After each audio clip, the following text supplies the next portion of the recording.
အားလုံးပဲမင်္ဂလာပါခင်ဗျာ For Your Scale Computer Training Center နေပြီးတော့အားလုံးကိုကြိုဆိုလိုက်ပါတယ်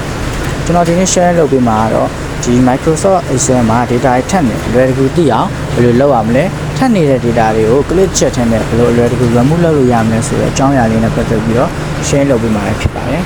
ဒီဗီဒီယိုလေးကိုအဆုံးထိကြည့်ရှုပြီးဆိုတာနဲ့မိတ်ဆွေတို့ scale တစ်ခု knowledge တစ်ခုတိုးသွားမယ်လို့ကျွန်တော်ဘက်ကရေးရေးအားမခံပါတယ်အဲဆိုရင်တော့ကျွန်တော်တို့စလိုက်ကြအောင်ကျွန်တော် Microsoft Excel ကို double click နှိပ်ပြီးကျွန်တော်ဖွင့်လိုက်မယ်ပြီးရင်ကျွန်တော် workbook တစ်ခေါ်မယ်ပြီးရင်ကျွန်တော်တို့ data လေးတွေကိုဒါကျွန်တော်တို့ထပ်ရိုက်လိုက်မယ်ပေါ့နော်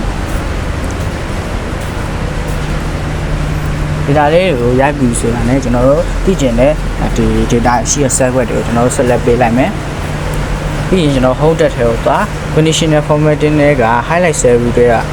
ဟိုအောက်က duplicate value ကိုကျွန်တော်ဝင်လိုက်မယ်အဲ့ဒီအချိန်မှာကျွန်တော်ထပ်နေတဲ့ data လေးကိုသူကအရောင်လေးနဲ့ပြပေးထားရပေါ့နော်အဲ့အရောင်လေးတွေကိုလည်းကျွန်တော်စိတ်ကြိုက်အရောင်လေးသတ်မှတ်လို့ရတယ်အဲ့ပြီးတော့ကျွန်တော်တို့okay နှိပ်လိုက်မယ်ပေါ့နော်အဲ့ဆိုရင်ကျွန်တော်တို့လွယ်တကူသိရတယ်ပေါ့နော်ထပ်နေတဲ့ data တွေအဲ့ဒီ data တွေကိုဒီထပ်နေတဲ့ data တွေကိုကျွန်တော်တို့ဒီဖြတ်ရှင်လည်းရရပါတော့အဲ့ဒါကတော့ select ပေးမယ်ပြီးရင် data တွေကိုသွား remove duplicate ဆိုအောင်ထည့်လိုက်ပြီးဆိုတော့လည်းတစ်ချိန်တစ်ခါပဲရှိတယ်